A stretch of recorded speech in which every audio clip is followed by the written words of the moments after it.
Es un verdadero placer darles la bienvenida al Salón Rioja de Fundación Ibercaja, Patio de la Infanta. Esta tarde celebramos una mesa redonda del ciclo de psicología organizado por la Fundación Ibercaja y ARPA Editores.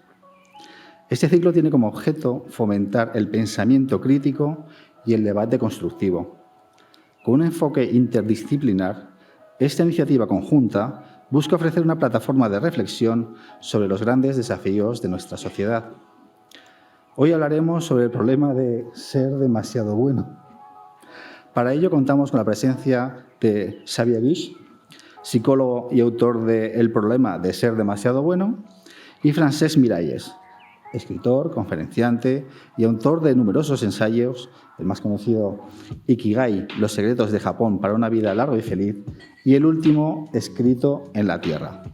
Ambos explorarán los límites de la bondad, la autenticidad y el bienestar emocional, invitando a una reflexión profunda sobre la autoestima. Muchas gracias a los dos por acompañarnos esta tarde.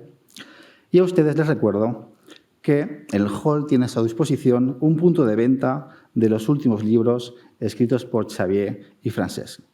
Sin más, les deseo que disfruten de este interesantísimo encuentro y cedo la palabra a Francesc. Muchas gracias. ¿Se oye bien? Sí, creo que hay muy buen sonido aquí. Para mí es un gran placer presentar esta tarde a Xavier Guix. Lo conocí como periodista entrevistándole cuando había publicado quizás su quinto o sexto libro. Me atrajo mucho su trayectoria personal y profesional porque es muy poco común que un psicólogo y divulgador y conferenciante, pero sobre todo alguien dedicado al mundo de la psicología y del crecimiento personal, haya sido antes actor cómico y que actuó en el 1, 2, 3 en 3 de los programas. Eso es un cambio de vida que no estamos acostumbrados en el mundo del desarrollo personal. Desde ahí hemos seguido un largo camino juntos. Luego fue mi terapeuta. Mis visitas con él fueron muy importantes en un momento de mi vida. Luego ya hemos devenido amigos.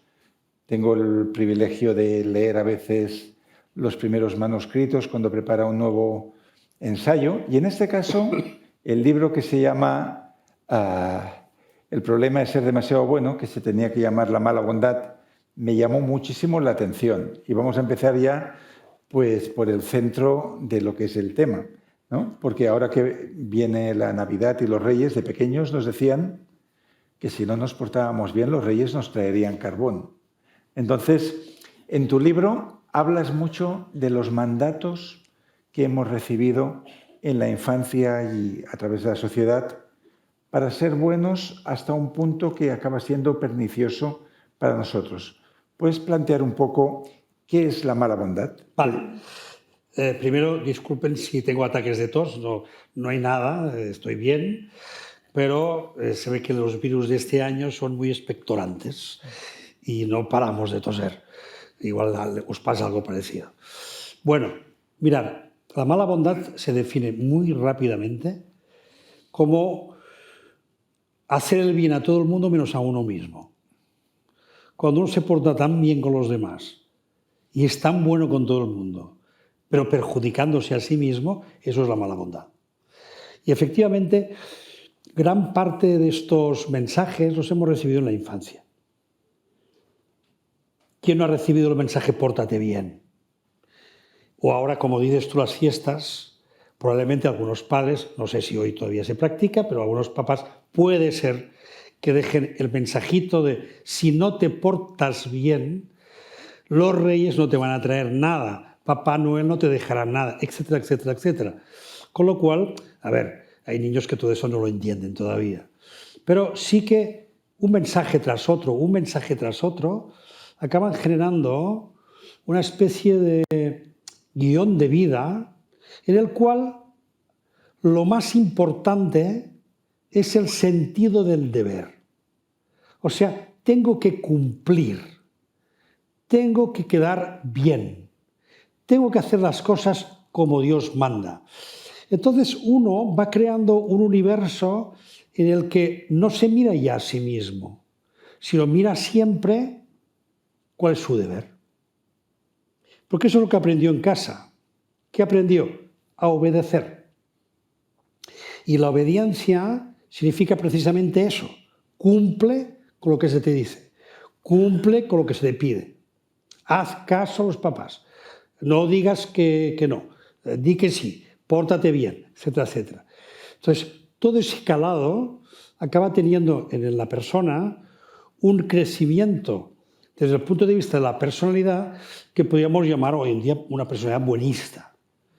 Y buenista significa que me he creído que es normal ser así.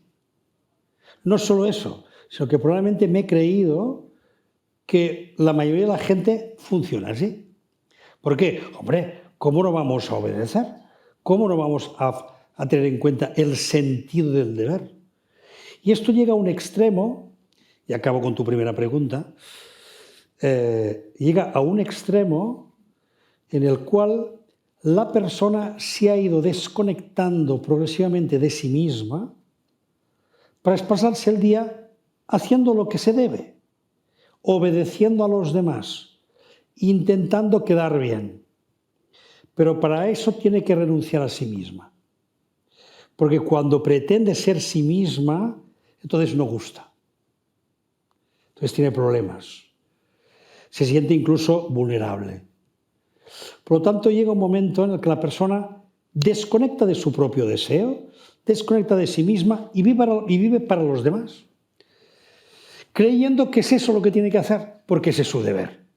Por lo tanto, esa ecuación entre deber, obediencia, portarse bien, seguir los guiones de vida más simples que son hazlo todo bien, esfuérzate, complace, y ese hazlo todo bien se convierte a veces en perfeccionismo. Por lo tanto, la complacencia, el perfeccionismo y el esfuerzo, sobre todo el esfuerzo, todo tiene que costar mucho, Francesc, todo tiene que costar. ¿Por qué? Me decía el otro día una persona, yo es que si las cosas no me cuestan, no le doy valor. Digo, hombre, pero entonces que la vida te colme, que la vida sea abundante para ti, que la vida te regale en un momento determinado, no tiene valor. Tiene valor si me cuesta. Entonces, fijaros cómo han ido calando estos mensajes a lo largo del tiempo y las personas acaban viviendo de esa manera creyendo que están haciendo bien, que es eso lo que tienen que hacer. Pero claro, se olvidan de sí mismas y ese es el problema. Y aquí me gustaría linkarlo con un autor clásico, moderno, que es Stephen Covey, que en su famoso libro Los 7 secretos de la gente altamente efectiva, él decía, el gran problema que tenemos con el tiempo, y en el buenismo también se aplica el uso del tiempo, es que todo el mundo está en lo urgente. Y lo urgente es importante para otro, pero no para ti. Y lo que es importante para ti queda postergado y dices, bueno, ya lo haré. O es importante que haga esto, es urgente que haga aquello, que atienda aquí, que vaya allá, que cumpla con este compromiso. Entonces, de alguna manera, estos niños buenos que han crecido como con el miedo a perder el amor de sus seres queridos si no se portaban bien, ¿de qué manera se traslada en la vida adulta? ¿Cómo detectas mala bondad, por ejemplo, en los pacientes que vienen a tu consulta? Bueno, yo de hecho en el libro está escrito a partir de haber estado viendo muchos pacientes donde empiezas a ver que hay un sufrimiento a causa de ser demasiado buenos. Pongamos un caso típico. Es que hay 1000 casos, pero son... No entiendo, y además te voy a poner un caso típico que es muy típico y además atendiendo a lo que has dicho del tiempo.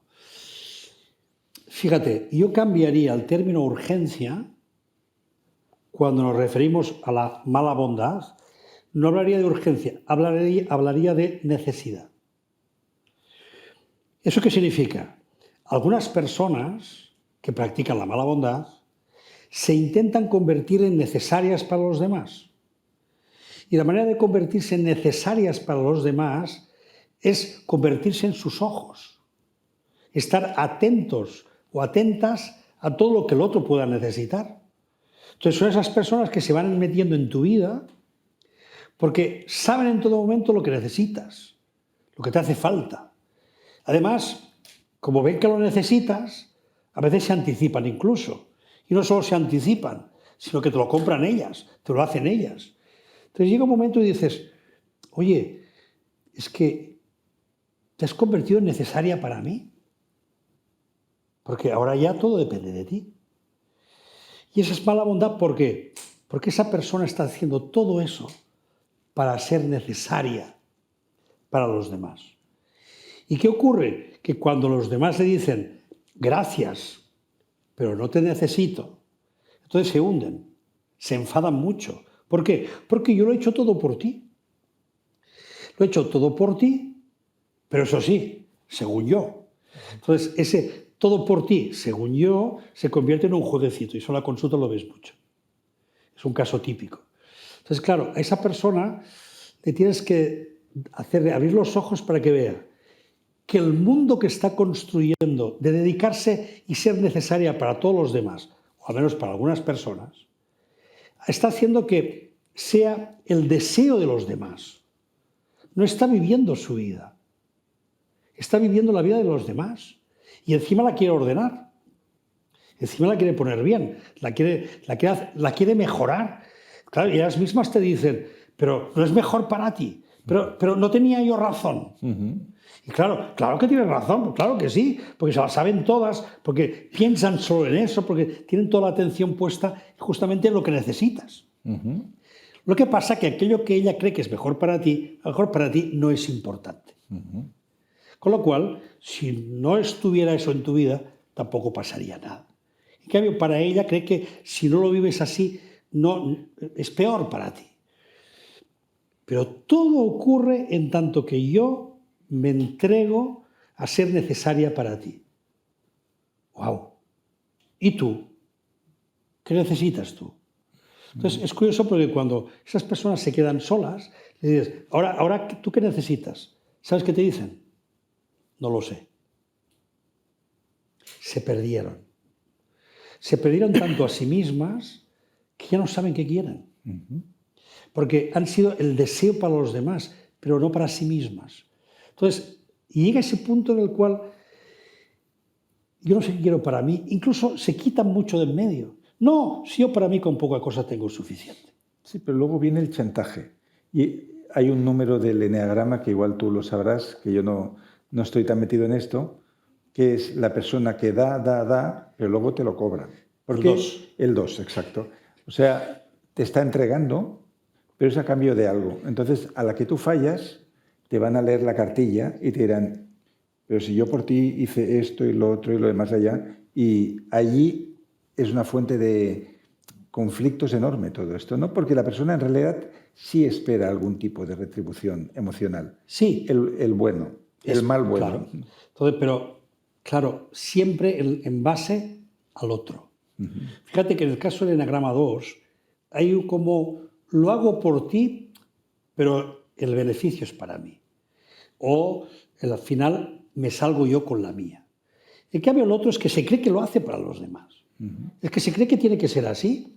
Por lo tanto, hay una entrega, en este sentido desproporcionada, que cuando ajustamos cuentas se nos salen las cuentas. Porque mucho dar y poco recibir. Y para ella que nada. Para mí nada. Yo con poca cosa ya tengo suficiente. Oye, tú que eres tan buena cocinera cuando venimos todos a tu casa, te debes hacer unas comidas muy buenas, te debes cuidar muy bien. Yo para mí nada. Lo que significa nada. Pero no te haces una buena comida. Yo con 4 cosas tengo suficiente. Esto lo identificamos mucho con el papel de las antiguas madres, abnegadas, que procuraban por todo el mundo, o una abuela, ¿no? Mi madre era así. Mi madre, desde los 10 años, trabajó como modista, cuidaba de sus hermanos pequeños y hasta los últimos días ella entendía que la vida era sacrificio, entregar a los demás. El deber. ¿Hasta qué punto hay una influencia del cristianismo, de la cultura judeocristiana, en ese deber, en el sentido de entrégalo todo ahora y si sufres en esta vida, luego ya te premiarán? ¿Hay algo de eso? Hay mucho de eso. Fíjate que si atendemos a esta visión, Jesús lo que dijo es, ama al prójimo como a ti mismo. No ama al prójimo por encima de todo. Entonces, como a ti mismo el que se olvida en este caso. Y como el beneficio, el paraíso vendrá después, ¿qué toca en esta vida? Camino de lágrimas, camino de dureza, camino de sufrimiento, camino de deber. Entonces yo creo que aquí somos una cultura muy del deber y de la culpa. Por ejemplo, en Oriente, no sé, seguro que lo verás, en Oriente son sociedades de la vergüenza. Por eso allí el escarnio público tiene mucha fuerza. Los crucifijos, crucificar a la gente, apedrear a la gente, hacer escarnio en público. Se hacen el harakiri porque han quedado avergonzados ante todo el mundo. Entonces, la cultura de la vergüenza en Oriente es muy importante. En la nuestra no. En la nuestra la culpa. Y la culpa te la meten por vena desde que somos pequeñitos. El pecado original. El pecado original. Entonces tenemos que purgar toda la vida para resolver ese pecado.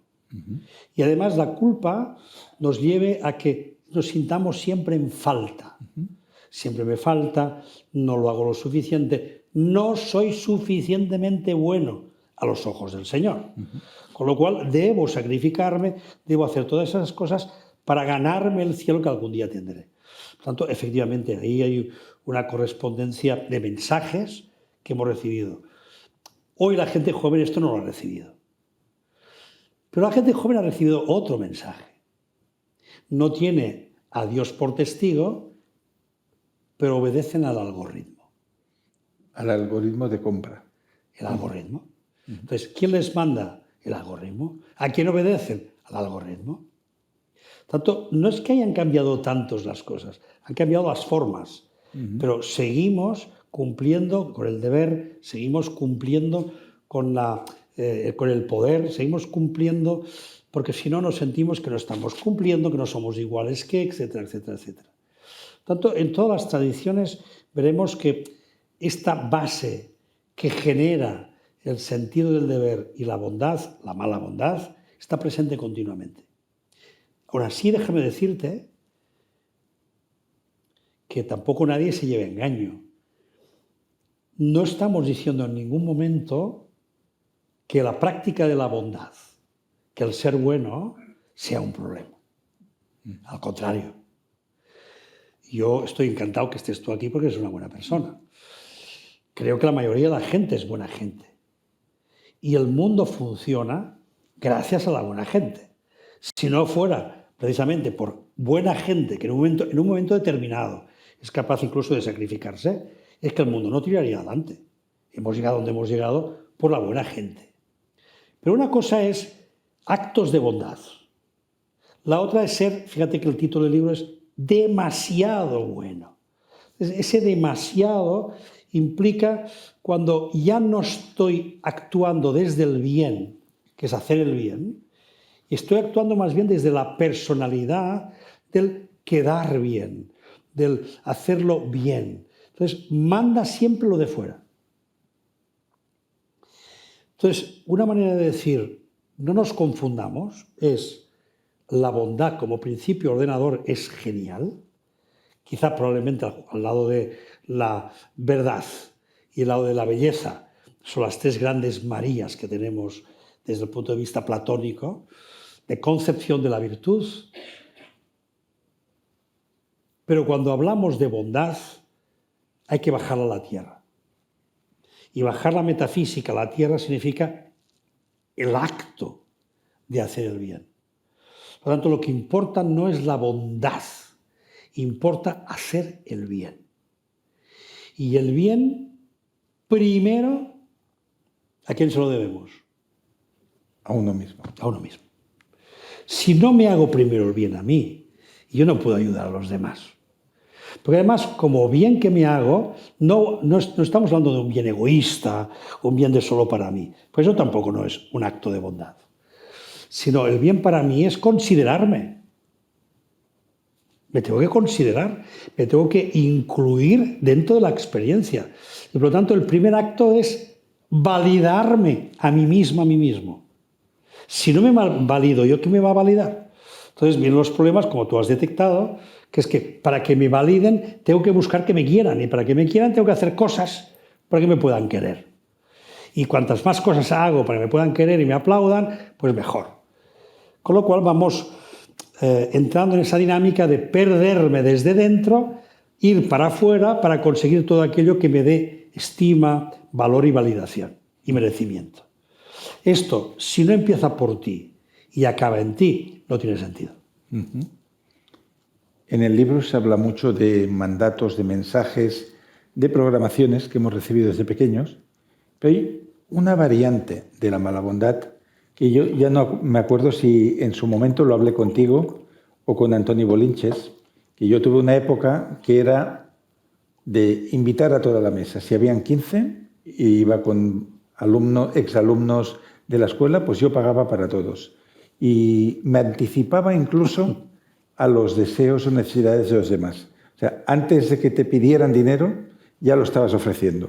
Y no sé si fuiste tú o Antoni, que me dijo, quien le faltó de pequeño el amor del padre o de la madre, lo intentará comprar de mayor a través de hacerse imprescindible, satisfacer los deseos de los demás. ¿Hasta qué punto la mala bondad... placer, ¿no? Con placer. ¿Hasta qué punto la mala bondad puede ser compensatoria por algo que faltó en la infancia? Sí, que es compensatoria, seguro. Es una misericordia malentendida. Es creer que dando, es tu manera de que luego recibas. Todo esto ya lo hemos dicho un poquito. Das para que te quieran. Das para que te quieran. Pero no te estás dando a ti.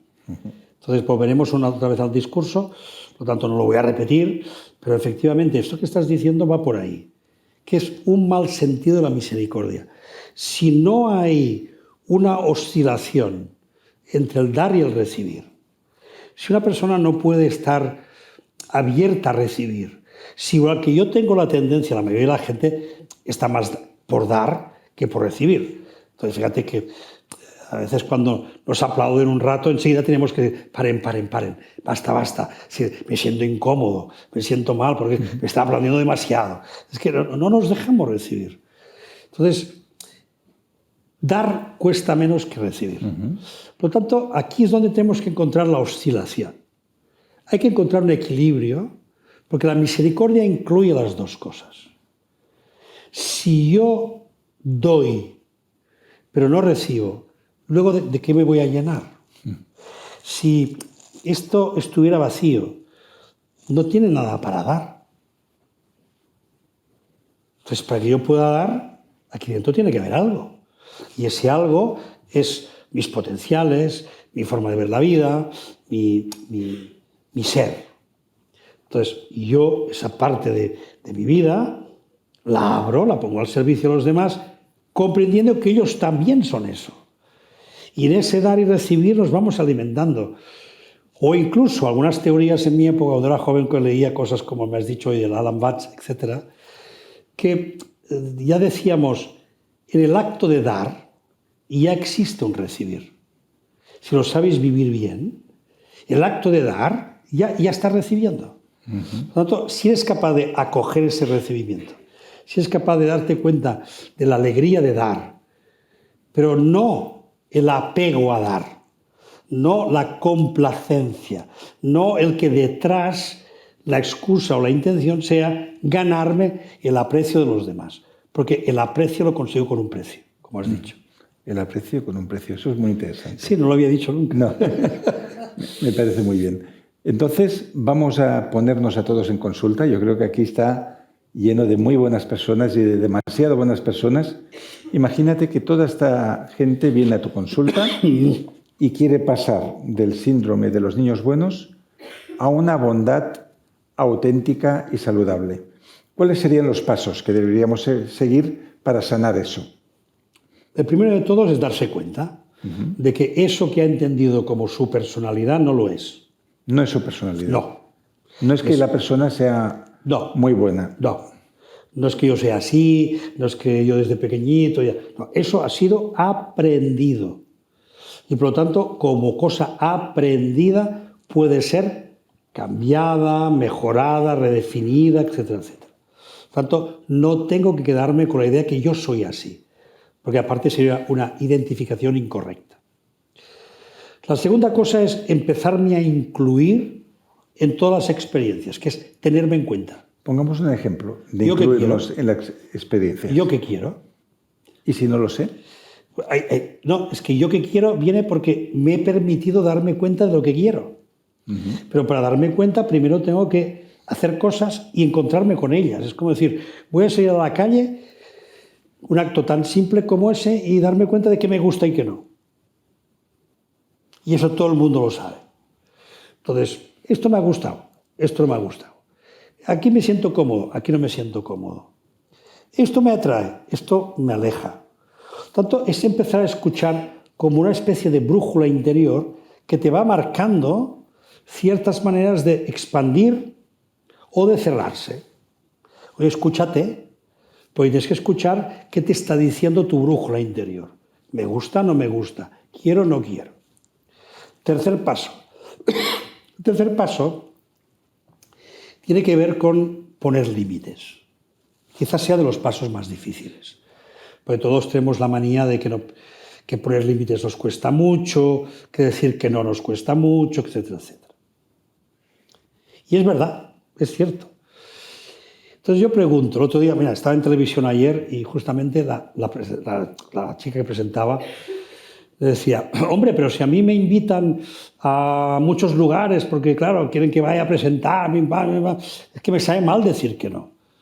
Digo, bueno, ¿te sabe mal? ¿Pero te sabe mal por ti o te sabe mal por ellos? No por ellos. Digo, entonces te estás haciendo cargo de ellos. Y ellos lo hacen de buena fe, te piden, ya. Digo, pero tú, ¿qué quieres? Entonces se quedó y dice, pues claro que lo quiero todo. ¿Cómo que lo quieres? Claro, dice, porque por un lado yo me quedaría en casa, pero también luego pienso, claro, pero es que también si voy a lo mejor me encuentro con oportunidades. Fíjate, ese pensamiento que te lleva a la seguridad o a la ambigüedad. A la ambigüedad. A la ambigüedad. Entonces me muestro ambiguo. Por un lado, por otro lado. Quiero, pero no quiero. Me gusta, pero también quiero lo contrario. Entonces ese juego ambivalente es por donde se meten los demás para pedirte cosas. Venga, va, ven a la fiesta, hombre. Venga, va, Francesc. Venga, va. Hombre, no nos digas que no. Venga, hombre. Entonces, Francesc, que está ambivalente, acaba diciendo que sí. ¿Por qué? Pues le sabe mal. Entonces, poner límites, Francesc, que digo, la parte más difícil, es empezarte a definir a ti mismo, a ti misma, de una forma más clara. ¿Qué quiero? ¿Qué no quiero? ¿Qué me gusta? ¿Qué no me gusta? Pero tenerlo claro. Oye, yo los fines de semana me gusta estar en casa. ¿Que me invitan a 50 fiestas? Que no puede ser. O, por ejemplo... O escojo una... Mucha gente no le gusta ir a las bodas porque es aburrido normalmente. Entonces, ¿cómo puedes decir no a una boda sin pensar que van a retirarte parte de su aprecio? Pon tus límites. Voy a venir solo a la ceremonia. Vale, eso está bien. Un punto medio. Y no me quedo al banquete. No me quedo al banquete, tengo es igual. Da igual.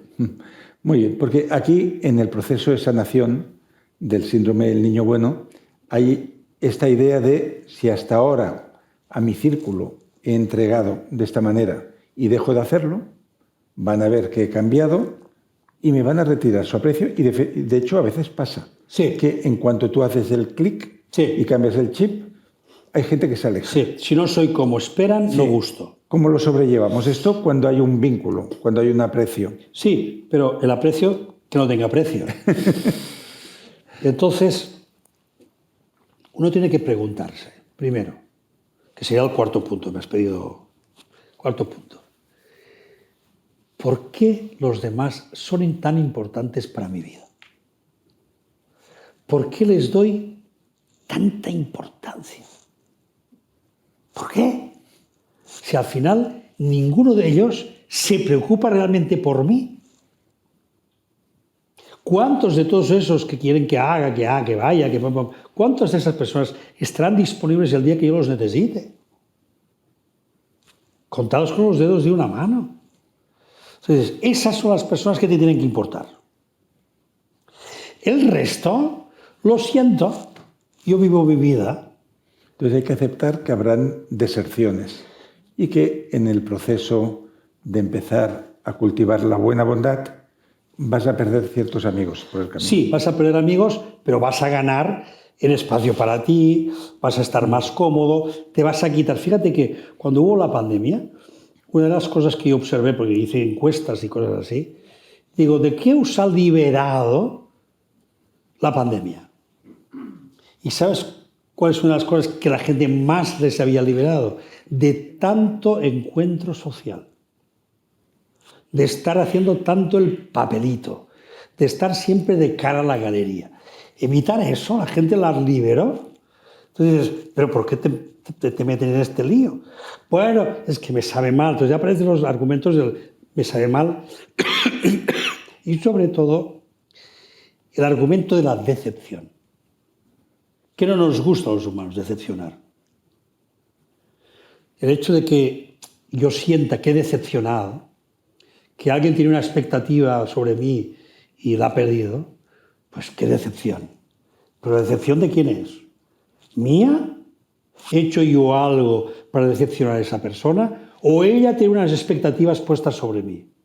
Entonces, ¿yo qué tengo? ¿Que responder a sus expectativas?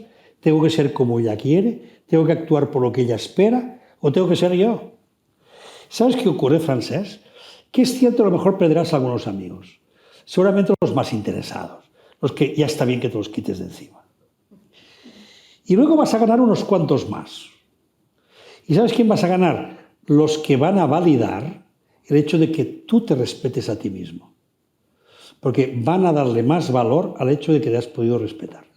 Entonces, hay gente que valora mucho el que te respetes. Y justamente cuando ven que por encima de todo te respetas, te respetan. Entonces, es una cuestión de hacerse respetar. Pero para que te hagan respetar, primero te tienes que respetar a ti mismo. Y ese es el juego. Luego hay una variante de todo esto que le hablamos también en consulta. Quien practica la mala bondad tiene como una adicción a salvar a los demás. Entonces, por ejemplo, ves que alguien está usando mal el dinero, quieres corregirlo. Ves que alguien es fumador, le regalas el libro de Allen Carr, Cómo dejar de fumar si sabes cómo. Es fácil dejar de fumar si sabes cómo. Entonces, hay gente que van por la vida como mesías intentando salvar a todo el mundo. Y tú una vez me dijiste, en consulta, yo te puse uno de estos casos, y tú me dijiste, Francesc, a veces el mejor favor que puedes hacerle a alguien es dejarle caer. Yo creo que hablábamos de escritores, que yo había reescrito muchas propuestas de autores que no estaban preparados, porque a veces lo mejor es dejar caer a la gente que amamos. Esta es la parte más dura. La práctica del amor duro a veces consiste en esto. En lugar de hacerme necesario, simplemente respetar el ritmo y el aprendizaje que tiene que hacer cada persona. Ninguna alma puede salvar a otra. Lo que pasa es que cuando estamos en plano muy familia, claro, la gente está muy preocupada y sufre por... Si realmente queremos hacer lo mejor para el otro, que al final es el argumento que utilizamos. No, si lo hago por ti, lo hago porque es lo mejor para ti. No, si quieres hacer lo mejor para mí, pregúntame qué es lo que yo quiero. Y si te das cuenta que me la voy a pegar, solo acompáñame de lejos, solo acompáñame de manera que yo haga mi camino, pero si ves que me he pegado un piñón, si ves que voy a perder la vida, de acuerdo. Ahí seguramente voy a agradecer que estés. Pero no intentes salvarme antes, por Dios. Entonces, hay mucha gente que se hace demasiado cargo de los demás demasiado pronto. Pero qué manía de hacerse cargo de los demás. ¿Sabes qué pasa? O no soportamos sufrir, esa es una cuestión, o nos sentimos enseguida demasiado culpables. Claro, de pequeñitos, cuando somos niños, aprendemos una cosa, que es que cuando papá o mamá se enfadan es porque hemos hecho algo mal. Uno va creciendo y crece con el mismo síndrome. Cuando los demás, y demás puede ser compañeros de trabajo, mi jefe, mis amigos, se enfadan conmigo, seguro que es porque he hecho algo mal. ¿Por qué? En la madurez tenemos que ir aprendiendo poco a poco el arte de no hacernos cargo de lo que los demás viven. Lo que los demás viven en la adultez, lo han decidido vivir ellas. Si tu pareja, si tu amigo, si tu jefe le ha entrado un jamacuco, él sabrá, ella sabrá. ¿Por qué tengo que hacerme cargo yo de su jamacuco? Somos adultos, podemos sentarnos en una mesa y hablar de qué pasa, hablar de qué nos sienta mal, hablar de cómo podemos resolver ciertas cosas, pero sentados y hablando de forma madura. En cambio, no, acabamos con los jueguecitos. Estoy 2 días sin hablarte para castigarte por lo que me dijiste. Pero por el amor de Dios. Entonces el otro, que ya se da cuenta al principio, empieza a sufrir y a sentirse culpable. Entonces, al final, entramos en juegos de este tipo y todo es porque me he hecho cargo de ti. ¿Por qué tengo que hacerme cargo de ti, puñetas? Entonces, si tú estás haciendo o vas a hacer algo que yo considero que quizás lo necesitas como aprendizaje, porque veo que por mucho que te lo diga no lo ves. Por mucho que yo te insinúe, te oriente, incluso te lo haya dicho, Francesc, ¿tú crees que por ahí vas bien? Sí, estoy convencidísimo. Sí, lo tengo clarísimo. ¿Quién soy yo para decirte, te equivocas? Si soy un buen amigo tuyo, te diré, equivócate lo antes posible. Equivócate lo antes posible, para que te des cuenta de que eso es un error. Pero yo no te puedo impedir el error. Cuando lo hago, me estoy metiendo en tu vida y quizás estoy interrumpiendo lo que tu alma ha venido a aprender a esta vida. ¿Por qué? Porque te la quiero resolver yo, cuando eres tú el que tiene que aprender. Por tanto, el aprendizaje es tuyo, no mío. Y ahí está el camino que tú tienes que seguir con sus caídas y también pues, sus malos momentos. Si no, ¿cómo aprendemos? Muy bien explicado, maestro. Ahora me has hecho pensar en un libro de 2 filósofos japoneses, uno mayor y otro joven, el maestro y el discípulo, que se llamaba Atrévete a no gustar. Revisaban la figura de Adler, que es un psicólogo un poco olvidado dentro de las grandes figuras del siglo XX, y la conclusión a la que llegaban en este debate es que nunca serás libre si no te permites caer mal a unas cuantas personas. ¿Tú qué tal lo llevas esto? Esto yo antes llevaba fatal, no me permitía ningún error, yo he sido un niño bueno, y por lo tanto me castigaba a mí mismo por cualquier pequeño error. Me pasaba horas, noches sin dormir, dándole vueltas, ¿por qué lo dije? Vaya tontería, y creyendo que dándole vueltas corregía alguna cosa, y claro, no resolvía nada. Luego con el tiempo te vas preguntando y dices, bueno, pero tan mal lo hiciste. Se me empiezo a tener en cuenta a mí. Pero tan mal lo hiciste, no hiciste nada malo. Lo que tú hiciste lo podía haber hecho cualquier persona y ante lo mismo que hubieras hecho tú, pues, no le hubieras dado importancia. Entonces, ¿por qué estás dando importancia? Entonces, cuando tú te empiezas a incluir en la experiencia y te das cuenta que no tienes más responsabilidad que aquella que corresponde a tus actos y tus palabras. Y que si alguien ante tus actos y palabras se molesta, se enfada, se inquieta, somos maduros para poderlo hablar. Pero no estamos preparados para eso. Tenemos que hacer cursos de comunicación. Nos tienen que explicar cómo entendernos porque seguimos practicando los jueguecitos. Y esos jueguecitos hacen mucho daño a las relaciones. Entonces no nos enredemos por ahí. No nos hagamos tan cargo de los demás, sino primero atiéndete a ti. Y luego, ¿cómo puedo yo ayudar a los demás?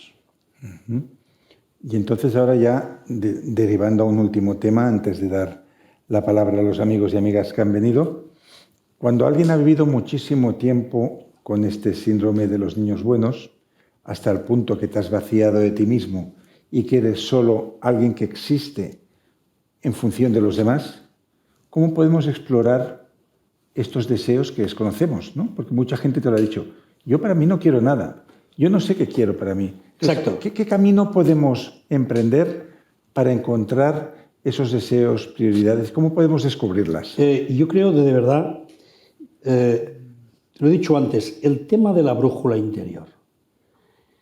Hay que volver a lo básico. Y lo básico es lo que me gusta, lo que no me gusta.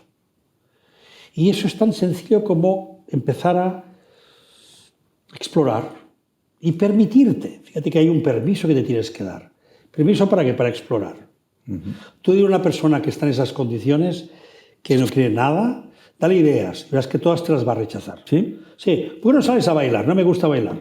¿Por qué no sales con las amigas? Son muy pesadas. ¿Por qué no vas al cine? Me duermo. ¿Y por qué contesta de esta manera? Porque te está diciendo, no estoy dispuesto a nada. Vale. No quiero cambiar.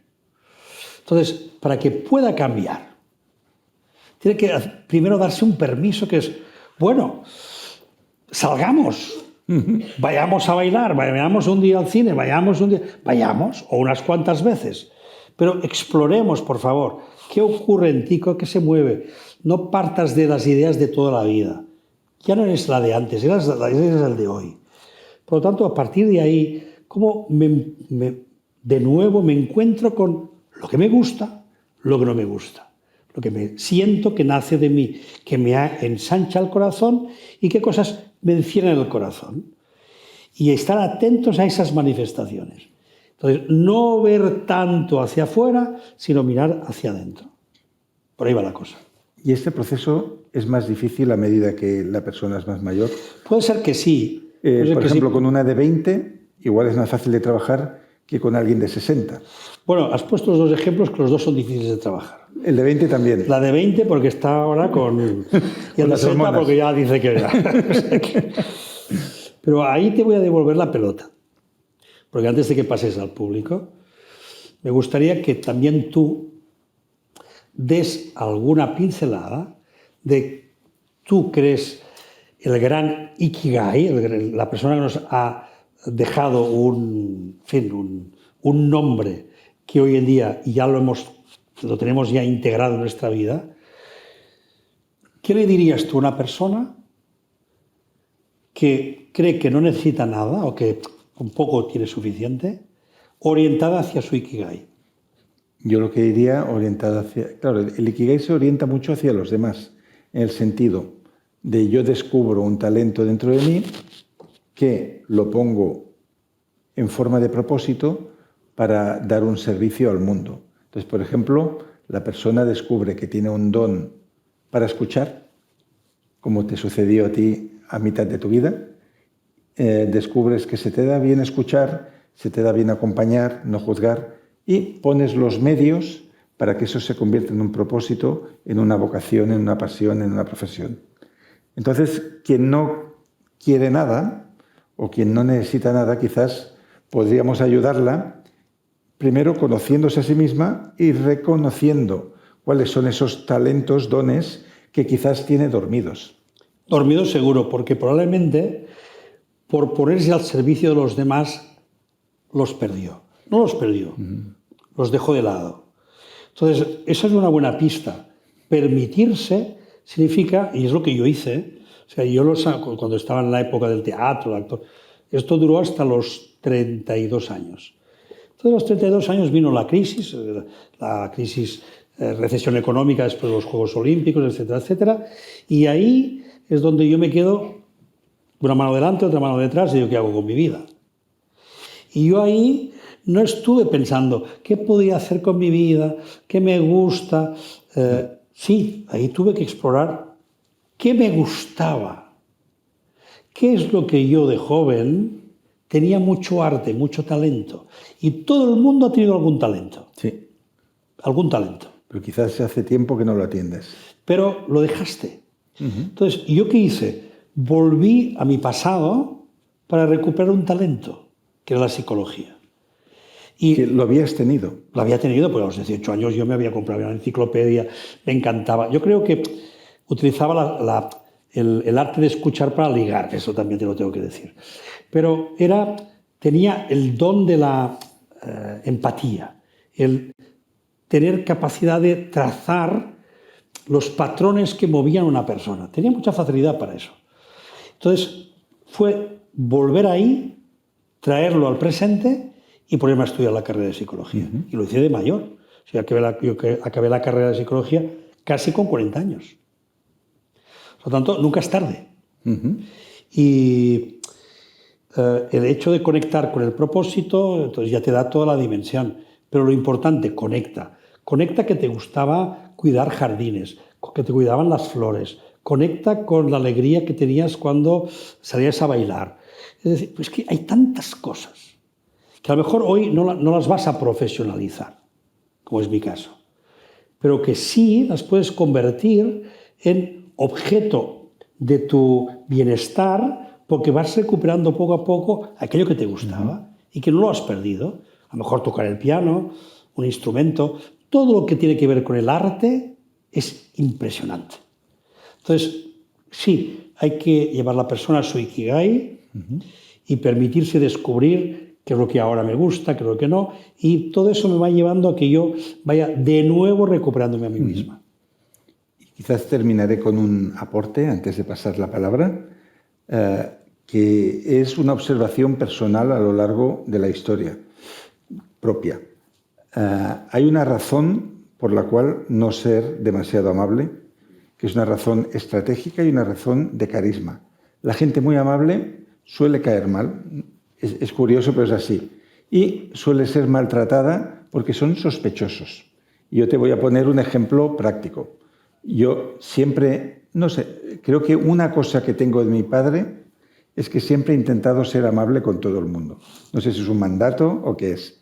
Y cuando tuve mi primer trabajo importante, que era editor en un sello de autoayuda, había como una vieja guardia de empleados y editores y correctores y toda una serie de personas que vieron como una amenaza que yo fuera tan amable con todo el mundo, porque la pregunta era, ¿y este qué querrá? ¿No? Cuando alguien es demasiado amable, te ven con la sospecha de que tienes planes ocultos, porque no estamos acostumbrados a la amabilidad. Exacto. Entonces, puede jugar en contra tuya. Sí. Entonces, aunque quizás suena un poco triste, hay que moderar la amabilidad incluso para protegerse. Pues sí, totalmente de acuerdo. Y mira que la palabra es bonita, porque ser amable es ser digna de ser amada. Por lo tanto, la palabra es muy bonita. Pero es cierto que, como todo lo que hemos dicho, fue en función de su medida. Todo tiene que estar en su justa medida. En su justa medida, pero la justa medida no la da la medida, la da el contexto. Por lo tanto, atender al contexto, atender el momento, atender la relación, y entonces eso nos va dando el punto. Yo me acuerdo que cuando te puse el caso práctico en consulta de invitar a la mesa de 12, me decías, tú actúas desde la necesidad. Como tú crees que ganas más que los demás, que eso es muy relativo, porque quien tiene, por ejemplo, una casa de herencia quizás gana menos, pero tiene más. Y lo ves como necesario que tú tienes que darles ese placer, ¿no? Tú me dijiste, la clave es a veces sí, a veces no. Y en el a veces sí hay que saber el por qué quieres ser amable o por qué quieres darte a los demás. Y en el a veces no, también has de ser consciente que estás salvaguardando para decir un no. Efectivamente. Entonces, al final, para escapar del síndrome del niño bueno, sería un poco la asertividad y aprender a decir no sin sentirte culpable, sin sentirte mal. Exacto. Pues lo has dicho perfectamente. No tengo nada que añadir. Creo que hemos presentado un poco el universo de temas que hay en el libro de Xavier Guix, El problema de ser demasiado bueno. Y ahora nos encantaría tener una conversación o que le hagáis preguntas sobre... O a francés también. No, pero el protagonista es él hoy. Mis libros están ahí también, pero el tema, el leitmotiv, es la mala bondad. Entonces, nos gustará mucho que podáis hacer alguna pregunta, que podamos debatir un poco. Venga, ¿quién se anima? ¿Quién rompe el hielo? Por aquí, por favor. Ahí tenemos una. Es un momento que te traen... Van a acercar un micrófono. Es que si no, como se graba todo, sí, no se te escucha. Así quedará grabado y las personas que lo vean en diferido podrán estar ahí. Muchas gracias. Buenas tardes. Buenas tardes. Gracias por la conferencia. Me ha gustado. Gracias. Cuando una persona hace un favor a otra y otro favor y otro favor y otro favor, eso llega a ser costumbrismo, se acostumbra. Cuando se sigue a hacer más favores, otro favor y otro favor, eso se convierte en obligación. Y cuando ya esa persona se hace mayor, no puede hacer esos favores, con esa persona queda mal. Sin embargo, cuando tienes que pedirle permiso, o sea, un favor a una persona, que jamás lo esperas de esa persona un favor, jamás. Y si lo pides y te lo hace, aplausos. Aplausos, no sé si me explico bien. Sí. Cuando no esperas aplausos, se convierte en costumbrismo, luego en obligación. Y cuando esa persona ya no puede más, porque se hace, oye, mira, no puedo, antes podía, una mujer que le lavaba la ropa a una persona, normal, y un día le dijo, oye, que no te puedo lavar la ropa porque es que se me avería una lavadora. Oye, ya se puso de mal genio, rieron, que por qué no le lavaba, que se me ha roto la lavadora, hija. O sea, no sé si me he explicado. Muy bien. Perfecto, no, ha quedado muy bien dicho, perfecto. Sí, es así. Es decir, con qué facilidad convertimos las cosas en obligación. Y por eso decimos, a veces sí, a veces no. A veces te puedo ayudar, a veces sí, a veces no. Pero cuando lo conviertes en un hábito, el hábito se convierte en obligación, efectivamente es lo que he contado de maravilla. No tengo nada que decir. Y ha dicho algo muy interesante, que hay una gran injusticia en el dar y el recibir, que las personas que dan siempre, el día que no dan, son monstruos. Y el que no da nunca, si da una sola vez, es un héroe. ¿No? Que es un poco por... ¿Es así? ¿Es así? Exactamente. No, estoy reformulando sus propias palabras. Es que la persona que da, da un favor una vez y otra vez, se convierte en costumbrismo. Sí. Dando, se convierte en obligación. Adam Grant, que es un profesor... Y cuando ¿sí? ya no puede, que le dice, ya, que es que no puedo, ya, es que lo que te hacía antes no puedo. Quedas mal con esa persona. Sí. Sin embargo, cuando le das pides un favor a una persona que no esperas el favor y te lo da... Esto, el ejemplo lo tenemos en la gente... Esa ¿sí? persona que da tanto, cuando ya queda mal con esa persona, queda frustrada y sufre. Queda frustrada porque te ha hecho mucho favor. Sí, y generalmente, claro. Es posible que con tantos favores y ahora me quiere mal. Claro, lo que pasa es que ese es el típico caso. O sea, esto me permite decir un par de cosas. Una, el que practica la mala bondad o el buenista sufre de una cosa que se llama la imposibilidad de dejar de ser bueno. Esto parece mentira, pero yo en la consulta lo veo continuamente. Oye, te están tomando el pelo. Oye, que todo el mundo se aprovecha de ti. Oye, que no lo ves, que todo el mundo está de vacaciones y a ti te hacen trabajar. ¿Por qué tú? ¿Por qué siempre tú? Porque no eres incapaz de decir que no, porque te sabe mal, etcétera, etcétera, etcétera. Entonces, tarde y mal, se aprende que por ser demasiado bueno no hace que te quieran más, sino que te utilicen más. Con lo cual, el aprendizaje está ahí. Cuidado porque estoy alimentando, primero, la imposibilidad de dejar de ser bueno. No, pero deja de ser bueno. Que no significa ser malo. No significa convertirme en una persona odiosa. No significa ser una persona maligna. Significa simplemente no ser tan buena, porque es que no me resulta. Y eso nos lleva a los límites. Pero la segunda es, entonces la persona buenista cae en la trampa de la injusticia. Entonces, ¿qué ocurre? Esa persona que se pasa la vida dando, un día se cansa porque, claro, ya se da cuenta de que no recibe. Y ese día monta un pollo. Sus amistades no le han tenido en cuenta para no sé qué y ha montado un circo con todos sus amigos. Ya está bien, porque no habéis contado conmigo, yo que lo hago todo por vosotros. Bueno, monta un pollo.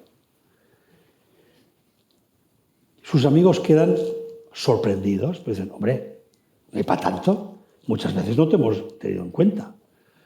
En función de la actividad sabemos a quién llamar, a quién no, pues no te hemos tenido en cuenta. Pero, oye, esta respuesta que nos has dado es desproporcionada. Entonces la persona se da cuenta, por una vez en la vida, que saco la injusticia, saco la espada de la injusticia, etcétera, etcétera. ¿Cuál es el resultado final? Que ahora me sabe mal. Y ahora me lo llevo para adentro. Y me siento culpable de haber montado un pollo. Con lo cual, vuelvo al redil. La imposibilidad de dejar de ser bueno. Entonces, tenemos que tenerlo en cuenta eso. La personalidad buenista acaba disociada entre dentro y fuera. Fuera, siempre el papel del amable, el papel del por todo el mundo. Pero dentro, se siente injustamente tratado. Se siente incluso maltratado por los demás. Pero como es incapaz de dejar de ser bueno, lo aguanta todo. Por lo tanto, hasta que uno no se da cuenta de esto, no despierta, pero para despertar tiene que armonizar lo de dentro con lo de fuera. Por eso insisto, hay que dejar de mirar afuera, hay que empezar a mirar adentro. Y empezar a decir, expresar lo que yo tengo dentro. Y si gusta bien, y si no, ¿qué le vamos a hacer? Seguro que vamos a perder amigos, ya lo hemos dicho. Seguro, pero al menos no tendremos esa sensación de injusticia. Porque el buenista lleva la injusticia encima. Muy bien. Muchas gracias. Por ahí tenemos uno detrás. Aquí la señora. Muchas gracias por la conferencia. Y a mí, por lo que veo, todo esto viene de una educación que nos han dado cuando éramos pequeños. ¿Y cómo podemos mejorar y educar adecuadamente a nuestros pequeños para que no caigan en el buenismo malo? Claro. De hecho, no todo es culpa de los padres. La personalidad buenista podría incluirse dentro de los diferentes tipos de personalidades que más o menos la gente cuando va buscando el amor de los demás vemos que tira. Hay que le da por la rebeldía. Hay que le da por hacer bien las cosas, por ser muy bueno en lo práctico. Por lo tanto, ¿cómo es posible que un niño, pues os cuento cosas que conozco, un niño de, creo que era 2 años, 3 años, 2-3 años, sus padres ya se dieron cuenta que en la guardería donde iba tenía embelesadas a todas las profesoras. Y era súper ordenadito. Y lo tenía todo bien puesto. Y en casa era un tirano. 2 añitos, 3 añitos, dices, pero madre mía, si no ha tenido tiempo de aprender todo eso de sus padres. Por tanto, digamos que uno va escogiendo diferentes rutas para ir consiguiendo el amor de los demás. Y una de esas posibilidades es el perfeccionista, buenista, amable, etcétera, etcétera, que embelesa a todo el mundo a través de una, en fin, de esa, lo que decíamos ahora, ¿no? Por tanto, no lo consideremos todo como un problema de los papás. Pero sí que a los papás puedes decir, por favor, no den órdenes generales del tipo pórtate bien. Siempre hablen en concreto, no en general. Pórtate bien. ¿Qué significa pórtate bien? Pórtate bien tiene que venir definida. Cuando estemos en casa de la abuela, haz esto o no hagas eso. Que no tiene nada que ver con que seas más bueno o menos bueno, sino que esa actitud no la queremos, esa conducta sí la queremos. Por tanto, hay que ir con cuidado en esas expresiones generalistas y que ponen enseguida la etiqueta del ser, si eres, si no eres. Por tanto, lo único que yo puedo decir es eso, al margen de recordar una vez más que educar, como decía Platón, es sacar de dentro. Y sacar de dentro significa fundamentalmente el arte de acompañar lo que la criatura ya trae consigo. Y más allá de la personalidad, que sea más esto, más lo otro, seguro que tiene aspectos que tiende, que le llaman la atención, que le gustan, a lo mejor a los padres no. Entonces, hay que respetar es lo que le sale de dentro, hacia dónde va, y los padres lo único que tienen es que acompañar y educar en lo que puede ser y lo que no, que llamamos los límites. Pero siempre estar atentos a la dirección que toma la criatura y acompañarlo, de modo que pueda ir expresando cada vez más lo que quiere, lo que le sale de dentro y hacia dónde se dirige. En cambio, la persona que se ha convertido en demasiado buena ha sido porque ha aprendido a modelarse exactamente como han esperado que fuera. Y ha aprendido a adaptarse exactamente a lo que esperaban que fuera. Entonces, una persona que se adapta al 100% y se modela según los papás, solo vamos a encontrar o obedientes o rebeldes. Pero obedientes y rebeldes no son personas que tomen decisiones por sí mismas. Son patrones en los que no se puede dejar de funcionar así. Por tanto, no son libres. Eso es lo que yo diría, trabajar por ese sentido. Sí, por aquí hay bastantes. Hola, buenas tardes. Gracias por las palabras, lo primero. Y yo me he reconocido como niña buenista. Una buena niña. Sí, sí, en todos los roles familiares que he tenido. Me ha quedado claro en relación a los amigos, pues bueno, tú pones límites y lo que puede o no pasar después, pero cuando intentas desmontarte o bajarte de ese rol buenista en la familia y la familia te dice, no, tú eras esto, te reconocemos como esto, y no admitimos, ¿no? Porque te hacen sentirte culpable desde la compasión hacia ellos, ¿eh? Cada uno hace las cosas como puede. ¿Qué estrategias hay para decir, no, yo quiero bajarme de este tren, no quiero seguir en esta, me quiero relacionar de manera diferente? ¿Es posible con la familia? Hay un cuento precioso de Robert Blake, creo que es, en la que cuenta la historia de Juan Hierro. Es una historia muy larga, no la voy a contar. Pero hay un momento en el que la historia de Juan Hierro, hay un momento clave donde el niño que se quiere liberar no sabe por dónde puede liberarse. Entonces hay un gigante, hay un salvaje que está escondido en las mazmorras y el gigante le dice, yo sé cómo liberarte. El niño dice, bueno, ¿y cómo lo hago? Dice, tráeme la llave para abrir donde yo estoy aquí, en la jaula, que estoy aquí escondido. Dice, pero yo no sé dónde está la llave. Dice, la llave está debajo de la almohada donde duermen tus papás. Ves, cógela y ven y ábreme. Y el niño, aprovechando un momento determinado, se va allí, coge la llave, saca al salvaje y se va con el salvaje. Bien, repito, no voy a entrar en toda la estructura del cuento, que es larguísima. Pero ¿qué nos importa aquí? ¿Por qué es tan importante robarle la llave a los papás? ¿Y por qué la almohada? Porque representa de algún modo el lugar donde han soñado en ti, el lugar donde han estado creando expectativas sobre tu vida. ¿Y qué ocurre? Que llega un momento en que tú no cumples esas expectativas. Puede que sí, puede que no. Pongamos el caso, que en este caso parece que no. Entonces, cuando llega ese momento, robar la llave significa decepcionar.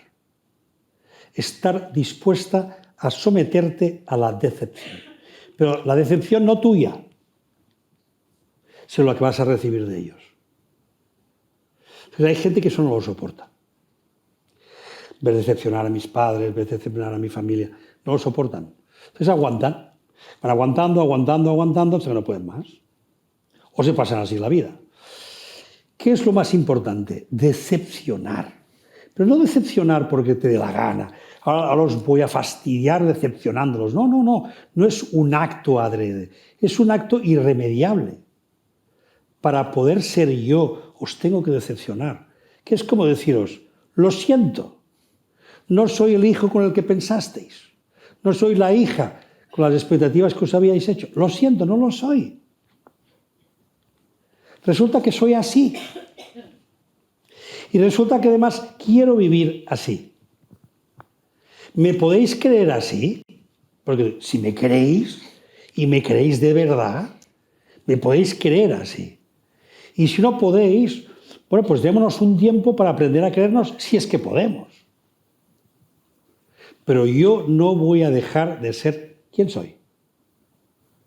Y probablemente ahí puede haber una etapa de una cierta, separación, un espacio duro, porque es el espacio de la decepción. Tienen que pasar por el capítulo de acabar aceptando que lo que ellos pensaban, creían, tenían sus expectativas, no es. Si todo va bien, tarde o temprano, te van a seguir queriendo. Y van a reconocer que, aunque no seas el proyecto que ellos habían pensado, pero, hija, si tú quieres eso, nosotros te queremos igual. Y esto tiene que acabar así. Seas como seas, te vamos a querer igual, eres nuestra hija. En cambio, si eres nuestra hija, bajo la condición de que seas XXXX, entonces tenemos un problema. O me someto o me libero. Si me someto, tengo que ser la que esperan que sea. Si me libero, los voy a decepcionar. Quizás a todos. Entonces, bueno, ahí ocurren cosas. Pues hay gente que se enfada, gente que se va, gente con la que ya no, nunca más. Ahí pasan muchas cosas. Pero si hay amor de verdad, esto se acaba yendo donde tiene que ir, que es al amor. ¿De acuerdo? Muchas gracias. Por ahí detrás, por Sí, favor. hola. Y luego venimos por Yo aquí. quería comentar, entonces, una de las cosas que me queda claro es aquí, que la asertividad y poner límites es súper importante. Y con el tema de la asertividad, solo quería hacer 2 preguntas breves. Con el tema de la asertividad, es que hay veces dices las cosas claras, sin ser grosero ni borde, y a la gente se queda con la forma, no con el fondo, o se lo toman por el lado que les interesa. Y entonces, no sé si es que hay que decir las cosas con azúcar o da igual cómo se lo tomen, porque creo que el asertivo es la persona que menos le importa caer mal, y en parte eso es correcto. Pero a la hora de decirlo, se parece que a la gente enseguida se da por ofendida. No sé si se escudan en las formas y cómo habría que ser asertivo. Y luego en el tema de los límites, creo que también es estar constantemente poniéndolos y calibrándolos. Porque yo, por ejemplo, también si veo una persona que me da en exceso, creo que también se puede ver desde la perspectiva de que la otra persona también puede decidir no aprovecharse. Quiero decir, yo soy una persona que me da más de la cuenta, aparte de intentar también hacer cosas para beneficiarla a ella, pues igual yo misma renuncio a esos privilegios que esa persona me da, porque no me parece justo. O sea, también deberíamos de ser un poco decentes, entre comillas, de no aprovecharnos de gente Pues muy bien pensado, muy bien. agradecida. Gracias a ti. No me lo habían planteado nunca así, pero me ha encantado. Es decir, que esa visión es interesante. Oiga, pues también no se aprovechen de mí. Si ven que yo, pobre de mí, no sé más, no se aprovechen de mí, ¿no? Fantástico. Mira, el tema de la asertividad tiene 2 caras. La primera cara es que no siempre hay que ser asertivo. La asertividad forma parte de un cuadrante en el cual son 4 conductas que podemos tener ante los demás. Generalmente decimos mejor ser asertivo. Es donde haces más amigos, es donde mantienes las relaciones bien. Pero a veces hay que ser un poco agresivo, no violento, agresivo. Sentido de ser más firme, más claro, más contundente. ¿Por qué? Porque funciona mejor así. A veces hay que ser lo que llamaríamos agresivo-pasivo, que es, bueno, utilizar una cierta ironía, utilizar un cierto sarcasmo, utilizar como, bueno, quitarle un poco de importancia, etcétera, etcétera, para que no sea tan duro, ¿no? Y a veces simplemente hay que ser pasivo, no hacer nada. ¿Por qué? Porque si abres la boca te van a pegar un piño. Es decir, que es mejor no hacer nada. La asertividad en este país cuesta mucho. Nosotros no hemos inventado la asertividad, eso es inglés, la assertiveness. Entonces, los ingleses les va muy bien la assertiveness porque utilizan el pronombre para todo. En cambio, nosotros no utilizamos el pronombre. El propio verbo trae como consecuencia el pronombre. De forma que no decimos nunca yo. Cuando en Inglaterra, incluso también en América, el uso del yo, el I, es continuo. I feel, I think, I believe, yo pienso, yo siento, yo, porque yo soy el que siento, el que piensa, yo digo, yo creo, es mi opinión.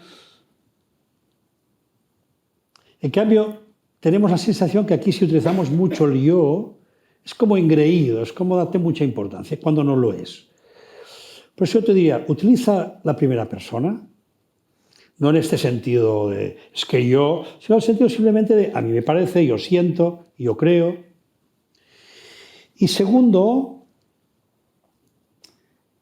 por favor, ya ha habido un momento que lo he dicho, si no te funciona, mejor dicho, si los demás no lo han entendido, siguen creyendo que no sé qué, se enfadan porque la forma... ¿Es tu problema? Si tú te has mostrado asertiva, si tú has intentado hacer lo mejor posible, si tú, dentro de lo que te cabe, pues has utilizado esta estrategia y lo has hecho precisamente con buena intención, lo has hecho pensando en lo mejor para el otro, ¿por qué tienes que hacerte cargo del otro? ¿Por qué tienes que asumir el enfado del otro? Que el otro se enfade, que el otro considere que te has pasado, que a mí no me hables así, no sé qué. Dices, me voy a hacer cargo de tu enfado, me voy a hacer cargo de tu reacción y tu respuesta. Esto es tuyo. Esto te retrata a ti, no a mí. Mi intención en todo momento es que nos hayamos entendido. Y si quieres que lo hablemos maduramente, como decía antes, lo hablamos, tranquilamente. Pero, ¿por qué tengo que hacerme cargo de ti? Porque entonces, al final, el que tiene razón, ¿cuál es? El que más chilla, el que más se enfada, el que más numeritos monta. Porque ese nos tiene a todos acojonados. Y le tememos. Y nos sabe mal. Y nos sentimos culpables. Dices, pero bueno, ¿será posible? Porque el que está actuando de forma desproporcionada, de forma deshonesta, de forma exagerada, de forma dramática, etcétera, etcétera, ese encima es el que tiene razón. Pero bueno, no discutamos un tema de razón. Simplemente, lo que el otro haga es cosa del otro. Y yo tengo que hacerme responsable de lo mío. ¿Y lo mío qué es? Intentar decirte lo mejor posible. Lo he intentado. No lo sé hacer mejor. ¿Lo hablamos? Lo hablamos. Pero que te montes números, que te enfades, entonces eso no tiene mucho sentido. Tanto, ¿cómo aprender poco a poco a dejar de estar sufriendo por las reacciones de los demás? Por el amor de Dios, que la reacción cuando somos adultos la ha decidido esa persona. No es a consecuencia de ti, es a consecuencia de ella. A mí si me viene una persona levantando la voz, si me viene una persona montando lo que sea, amenazando, yo me la quedo mirando diciendo, ¿qué le pasa? ¿Qué le pasa? Porque esto no tiene que ver conmigo. Yo no he montado aquí, yo no he dicho para que se ponga de esta manera, pero para nada. Tanto, yo no lo entiendo. Ahora, ¿podemos hablarlo? Sí. Oye, hablemoslo. Oye, ¿qué te pasa? Pero hacerme cargo, sentirme mal, estar sufriendo, irme a casa preocupado porque lo que me han dicho, hombre, por el amor de Dios, no. Esa persona luego va a dormir tan tranquila y yo toda la noche pensando si me he portado bien o no. No tiene sentido, ¿verdad? Por ahí va mi respuesta. Muy bien. ¿Había alguna pregunta más? Aquí delante y por ahí también. Sí. Buenas tardes. A ver, ¿se oye? Sí, no me hace muy falta, bien. pero bueno. Perfecto, perfecto. Buenas tardes. Molt bona tarda. Buenas tardes. Muchas gracias por estar aquí. Si es posible, me gustaría hacer dos preguntas que ya he entendido. Lo primero, cuando les doy las gracias por estar aquí, se les entiende muy bien lo que están diciendo, cosa que por otra parte tampoco es tan habitual. Dos preguntas rápidas. Una, ¿qué opinan ustedes de aquel que dice, una frase dice, yo no tengo enemigos porque no hago favores? Una frase que algunos la habrán escuchado. Otra, que a raíz de lo que le han contestado a esta joven, es si pueden comentar aquello, por ejemplo, por decir una. Aquello que vas en el coche y te pitan mucho. Y a lo mejor te dicen, oye, que te están pitando. Y le contesta, no, si el que se enfada es él, si yo voy tan contento, yo no tengo que pitar ni hacer nada. Muchas gracias. Vale, Muchas gracias. correcto. Vamos a hacer alguna cosa.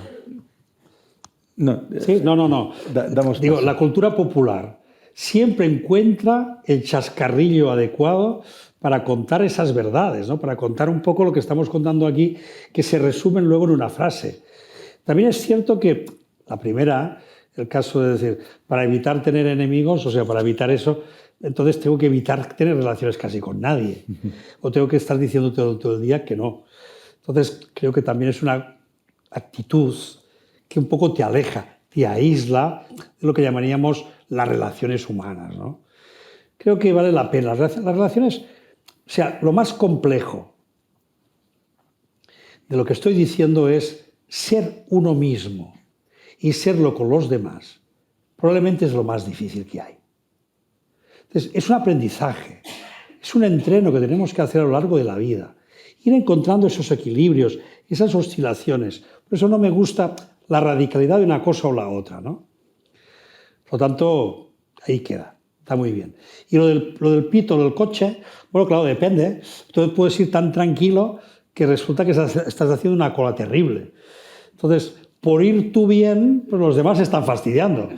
Entonces, bueno, tendríamos que ver la situación. Ahora, si es una situación normal, que usted va dentro de los límites que tiene que ir, etcétera, etcétera, y los demás se ponen nerviosos, es su problema. Muy bien. Muy bien. Había por delante alguien más, por favor.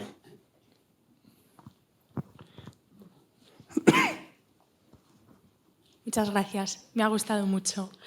Quería preguntar con respecto a... Bueno, hay una parte que especialmente me ha gustado, que decías que la mala bondad también es yo te doy soluciones, esta bondad exacerbada, etcétera, con el objetivo de ser necesario para ti. Exacto. ¿Y cuánto de ego hay en eso? ¿Y cómo se puede definir el ego, si se puede? Bueno, definir el ego es una cosa muy compleja. Pero bueno, el ego tiene dos particularidades. La primera es Freud, cuando está trabajando todo el tema del psicoanálisis, trata el yo como ego.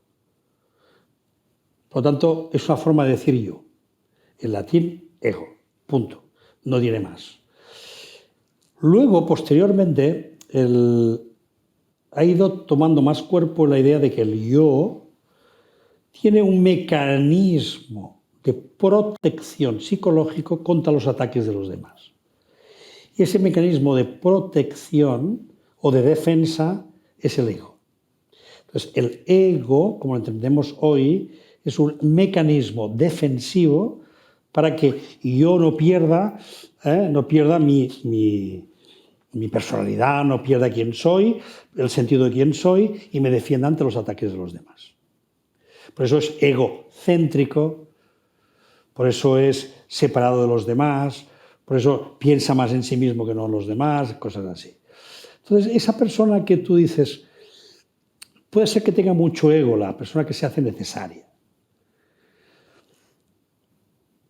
Yo creo que en algunos casos puede que sí. En algunos casos. No puedo generalizar. En los casos puede que sí.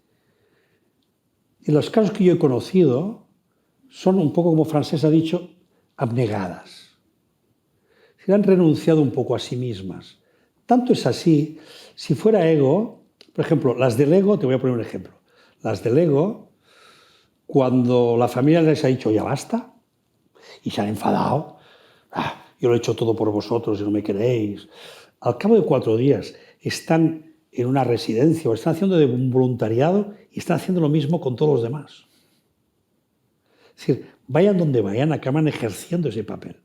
Ahí hay ego. Ahí hay ego. En cambio, otras hablan de esa abnegación, de esa entrega en la que consideran que su deber es ese.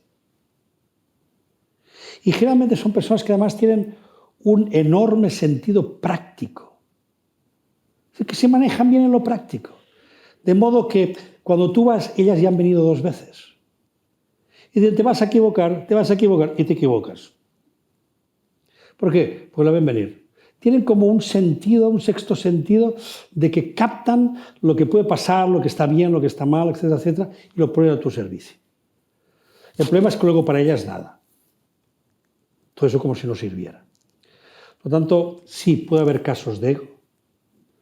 Otros no lo veo tanto. Sí. Gracias a todos por estar aquí. Si alguien tiene algún comentario, le puede preguntar a Xavi cuando firme. Muchas gracias. Gracias por vuestra atención. Si ha quedado alguna pregunta en el tintero, ya se la harán en pequeño comité.